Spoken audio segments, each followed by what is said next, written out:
Hey guys! A couple days after I posted the cease and desist video, I was contacted by somebody who claims that they also had similar experiences with Daniel Greene. Again, this is just an allegation. I'm not saying that it is true. She wants to remain completely anonymous by name and face. However, she is okay with me sharing her voice.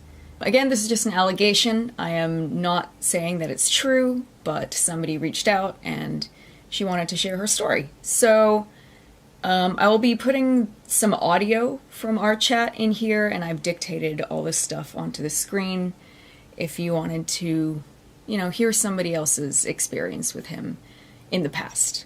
We went to UMW college together. We were both in the same year. This was 2013, and we both graduated 2017. We started hooking up, and we were kind of in the same, friends group, friends with benefits thing, adjacent circles. This was sophomore year. So it was early fall when we started hooking up. So yeah, when the first time we were just in my dorm room, we'd never talked about sex or hooking up or anything before. And yeah, he just grabbed me and like you were saying in your video, he did the same thing, the very aggressive tongue action in mouth. Yep. So I remember at the time I was really really by it, but I was like, okay, I did want to have sex, so fine, whatever. But it was surprising. When we had sex, he choked me and bit me really hard without my permission, which I wasn't okay with. Yeah.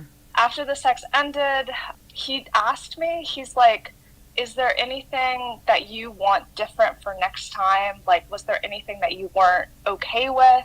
It was this whole thing, I really prioritize communication and we need to be on the same page. And I was like, wow, actually, thank you so much for asking.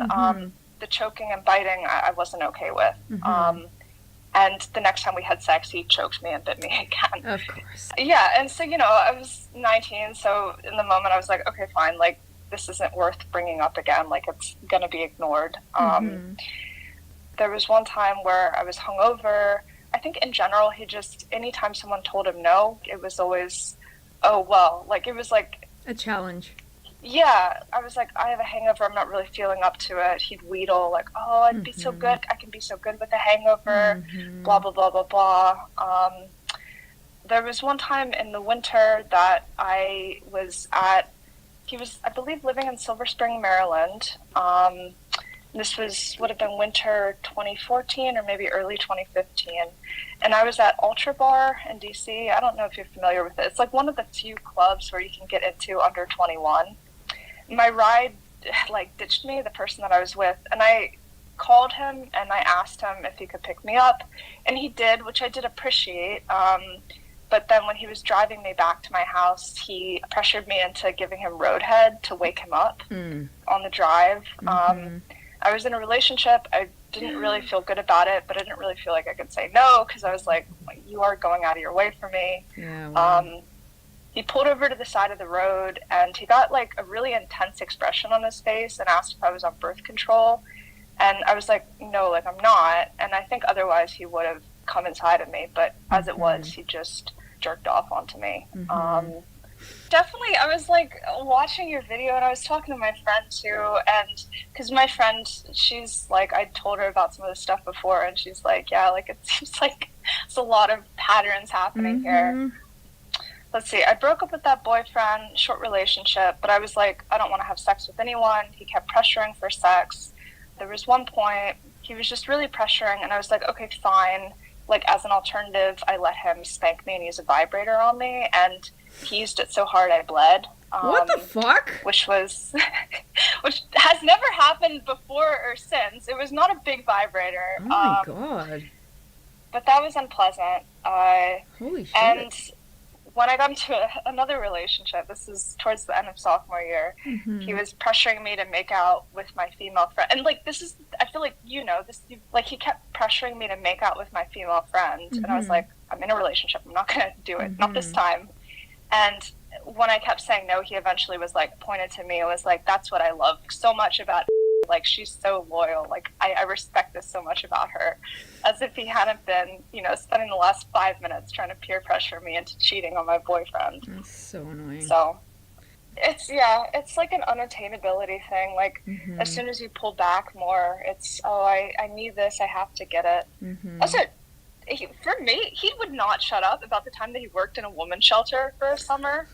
Like, I don't know if he still was mentioning that, but it was like every single time, even my friends were like, good God, this guy, like, we get it, he worked in a women's shelter. He was like, oh, you know, these poor women, I just felt for their experiences, and yada, yada, yada. It was terrible. He told me once, too, because, you know, he has this whole, like, oh, like, I'm really woke and I care and I'm progressive and I'm an ally. And he told me once, he's like, I don't date black girls. Like, black girls aren't my type. Just straight up said that. Like, okay. you didn't have to say that. Like, that's an inside thought to have. I don't know. He first slid into my DMs over Black Lives Matter. Oh, yeah, no, that checks out, honestly. Yeah. Black Lives Matter, just, you know, not unless, you know, they're black women that seem interested in him. The Ultra Bar one is maybe the most specific, but I'm sure he's pressured plenty of women into Roadhead too, so, you know. For the Roadhead, does that mean, like, he got you to do it while he was driving, or he just stopped on the side of the road and made you do it? No, while he was driving, and then he wanted to finish, so he stopped by the side of the road, which is like, I don't do that crap. It's deeply unsafe. Yeah. But, you know, it is what it is. It's one of those things where at the time you're like, oh, geez, well, he really did go out of his way to pick me up, and I don't have a lot of options, and oh boy, I guess I can. So, I feel like with him, it was always super, like, even back then, you kind of got the sense that it was really, like, practiced. Like, the stuff that he'd talk about, be good at talking the talk with, like, kink and communication, and like, I'm in the kink scene now, and this guy would never, I can't even imagine him being let into any of the clubs that I go to. Like, he'd be kicked out in a heartbeat. Literally. It's wild. And I told my friend, like, years back, I was like, there's going to be some allegations against him eventually. I was like, I know it's going to happen. I guess there's been more than one. You're not crazy. It wasn't just you, like, imagining things. I really, really appreciate you reaching out. Like, oh, that is something else I forgot to say. He absolutely had sex at his dad's house before. He would tell me about some of the times that he had sex at his dad's house. So I don't know if that changes anything, but like, oh, I was only there to visit my dad, so I wouldn't be having sex. Like, bullshit. He told me about the stuff that he did at his dad's place. I don't know if that's changes anything at all, but, you know, there you go. Yeah. I said, honestly, I'd seriously been waiting for years for something to come out, and it is weirdly incredibly vindicating, so